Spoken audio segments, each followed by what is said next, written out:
Friends ఈరోజు మనకి main రోడ్డుకి వాకబుల్ డిస్టెన్స్‌లోనే Kompally Alwal high tension line road near Srini homes దగ్గర మనకొక 889 స్క్వేర్ యార్డ్స్‌లో సిట్ ప్లస్ 5 ఫ్లోర్స్‌లో కన్స్ట్రక్షన్ చేసిన ఈ స్టాండ్ అలోన్ బిల్డింగ్‌లో హెచ్ఎండిఏ అండ్ రేరా అప్రూవల్స్ తోటి 3 బీహెచ్కే ఫ్లాట్స్ అయితే సేల్‌కొచ్చాయి.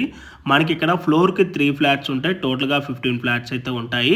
ఫ్లాట్ సైజెస్ వచ్చేసి 1785 ఎస్ఎఫ్టీ, 1595 ఎస్ఎఫ్టీ అండ్ 1810 ఎస్ఎఫ్టీలో ఈస్ట్, వెస్ట్, నార్త్ ఫేసింగ్‌లో ఫ్లాట్స్ అవైలబుల్ ఉన్నాయి. ఎమ్యూనిటీస్‌లో కార్ పార్కింగు అండ్ లిఫ్ట్ వచ్చేసి అప్ టు టెర్రస్ వరకు ప్రొవైడ్ చేశారు. అండ్ టెర్రస్‌లో మనకి వాకింగ్ ట్రాక్ కూడా ప్రొవైడ్ చేశారు. CCTV camera, Manjira water provision, rain water harvesting, bore, generator backup వచ్చేసి కామన్ ఏరియా అండ్ ఫ్లాట్స్‌కి ప్రొవైడ్ చేస్తున్నారు. అండ్ 3 ఫేస్ ఎలక్ట్రిసిటీ ఉంటుంది. సో మీలో ఎవరికైనా ఈ ప్రాపర్టీ కనుక నచ్చినట్టయితే ఆన్ డిస్ప్లేలో మీకు డైరెక్ట్ బిల్డర్ నెంబరే ప్రొవైడ్ చేశాను. ఆ నెంబర్ కాంటాక్ట్ అయినట్టయితే Google pin location, floor plan details through వాట్సాప్లో అయితే షేర్ చేస్తాం. ప్రైస్ వచ్చేసి 5499 for SFT plus amenities extra.